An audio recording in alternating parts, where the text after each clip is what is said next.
Alright YouTube, a lot of you have asked me questions about my views on the Illuminati, New World Order, Masons, and so forth. I decided to finally reveal to you my own conclusion about these things. Somewhat unwillingly, because really it's not a big issue to me. I'm more interested in my own path than the paths of others. So let me spell it out for you.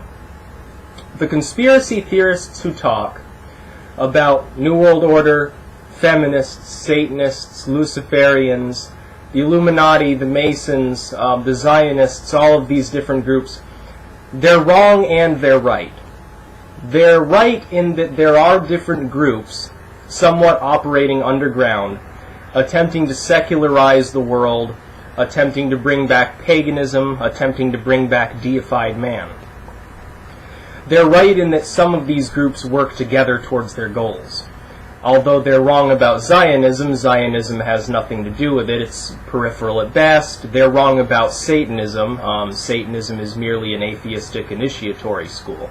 But they're right about the Masons and the Illuminati and these groups existing or having existed in the past. The Illuminati, of course, disbanded. If they do function today, they do so on an entirely secretive level. It seems that they simply don't exist, or that these individuals wouldn't give themselves the label Illuminati. They're wrong about the motives, and they're wrong about the organizational intent of these groups. Yes, there is a New World Order in action. We see evidence of it all around us today. They are wrong in assuming that it is a fascist, hostile takeover, anti-religious in nature, to try to enslave man to the Antichrist, or to enslave man to some materialistic satanic doctrine. These things are simply not true. The truth of the New World Order is that it is the re-deification of man in accordance with ancient pagan tradition. That is, the Catholics and the Islamists and the Hindus and all of these various groups, various Christian groups, they try to give man artificial deities which do not exist and then prescribe dogmas by which they live their lives under slavery. The organized church, especially the Catholics and the Islamists, wish to indoctrinate mankind and enslave them for their own purposes. I am 100% sure that the higher-ups within these religious groups, within the actual structural clerical hierarchy of the Catholic Church or Sunni Islam out of Saudi Arabia with the royal family and their various religious bodies, that these upper-level groups, most of those individuals are intelligent enough to know their real motives. That is, that the religious centers of these groups, Catholicism and so forth, they understand their God's not real. They believe mistakenly that man, if not governed by religious morality, will fall apart. They mistakenly believe that they will have a permanent influence on the world and that they can continue to bilk people out of billions of tax-free dollars to continue living lives of luxury. The decadence and evil of Catholicism, of various Protestant groups, of Islam, of the Hindu, what you would call the Brahmin class, is quite clear. These groups of people live a tax-free life. They get taken care of. They get their limousines and their armed guards. They get to tell people what to do. It feeds their perverted egos. The lower downs, the priests and bishops, or the rabbis or whatever, they get to get away with murder essentially. They don't necessarily live a life of luxury, but if they do something wrong, they're usually excused by local law enforcement under the exemption that they're religious leaders. So it's okay for priests to diddle little boys. If you think that there is an actual Illuminati conspiracy to satanically rape little children or breed children for sacrifice with captive women or any of these nonsense claims, that is the Catholic Church primarily, and other churches as well drawn into it, projecting their own greed and their own perversion off on the left-hand path.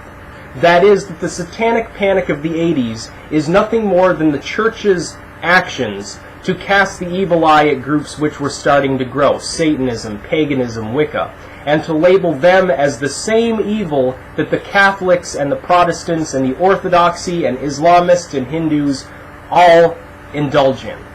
The higher-ups within those religions, they understand that their gods are lies, and they want to keep mankind enslaved to their dogmas so they can keep being rich. That being said, the true New World Order goal is to re-deify man.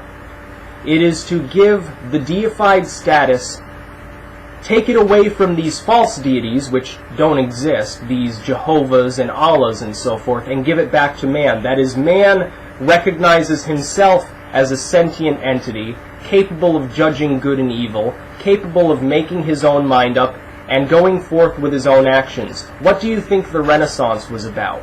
All of these somewhat secular figures of the Renaissance, the philosophers, the astronomers, the alchemists, the early wave of what you could call scientists, writers, poets, artists, these wonderful people with their very true ideas were burned at the stake by the Catholic Church.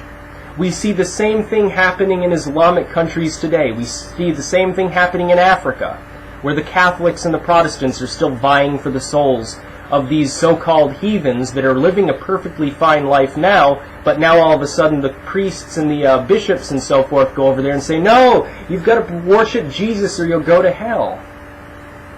The Catholics and the Islamists and all these groups want to enslave mankind. The secular ideals of law and justice are what made the West great to begin with. The New World Order is trying to influence the rest of the world into bringing secular law and order and justice and architecture through the Masons, of course. The Masons, architectural minds. Look at the buildings that we use for our government. Don't they look a little bit Greco-Roman to you? Again, secular law and justice after the Greco-Roman tradition. Secular. It is not a bad thing. It is a good thing. The Illuminati and the Masons and all of these various groups are the good guys. They are the ones fighting to try to free mankind from the shackles of slave religions and from the shackles of fascism, which is the natural offshoot of evangelical sentiment. They are protectors of mankind, not enslavers of mankind, just as, and I will point this out for about the 10 millionth friggin' time, read your Bible. I encouraged all of you atheists and Satanists and so forth, if you hadn't already done it, to read the Christian Bible. Why? Because if you read it with a keen eye, you will notice it is their God, which is malevolent, tyrannical, and evil. It is Satan, which is the good guy of the Bible, attempting to free mankind by giving him, according to some Christian traditions, they say the serpent of Eden was the devil. Knowledge of good and evil. Wisdom, enlightenment, those are bad things suddenly? The Sumerian story from which that takes root, the pagan original story of Eden, heaps praise upon Adam and Eve for eating that apple. It's the same story, they simply have a different spin. The Jews took it and they said, no, that's evil. Wisdom is a bad thing. It's better to remain animalistic and ignorant. This is what the religions want us to do. Because ignorant animalistic individuals following a false god, giving their money to the church and state, and being complacent, are more easily controlled than cosmic rebels which understand they are themselves deified by their own recognizance of their own intelligence. That is, you are a deified individual. You are your own God. You are capable, as any other human is, because all law is subjective. It doesn't come from a god. It comes from other members of mankind. All laws. They are all secular. Some of them are just mistakenly deified. If other groups of humans were capable of making somewhat logical assumptions about the world and capable of crafting laws so that they wouldn't be flinging shit at one another, so can you. That is something the church desperately wants to avoid because it has a free meal ticket. Millions and millions of dollars every single year are poured into the coffers of these organized religions to prop up these fascist, tyrannical states and these tyrannical churches where the priests go and diddle little children, and it's coming out of the woodwork constantly. Look at the decadence and evil that comes out of any organized right-hand path church within Islam or Christianity, beheading people, burning people at the stake, ramming their beliefs down gays and atheists' throats, constantly rambling and whining and complaining about anyone who exempts themselves from their morality, constantly complaining about the breakdown of traditional values and all of these other bullshit things which they created. The traditional values that are crumbling are the false values that the church created in the first place as a straw man, so that they can point to them and say to the people that were raised in that society to begin with, oh, look at how things are falling apart now that we're becoming more secular. Things are getting better as we get more secular.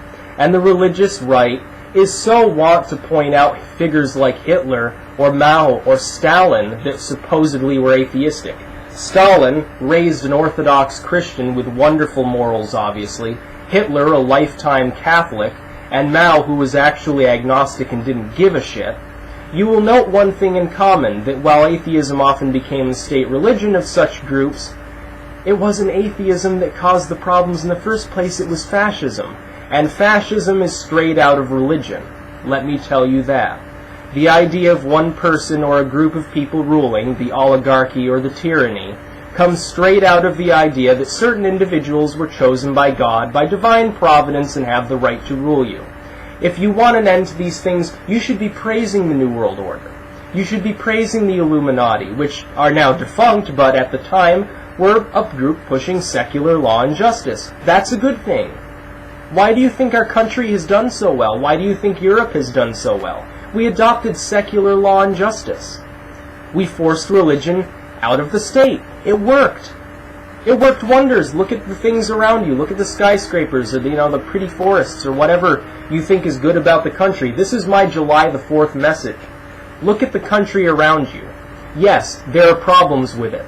Ironically, a lot of them stem from the fact that there are so many religious people in the country. But yes, there are going to be problems within any state. There's corruption. There's tyranny. There's poverty. There are people starving. There are people that are addicted to crack. That happens in any state. Doesn't matter whether it's religious or not.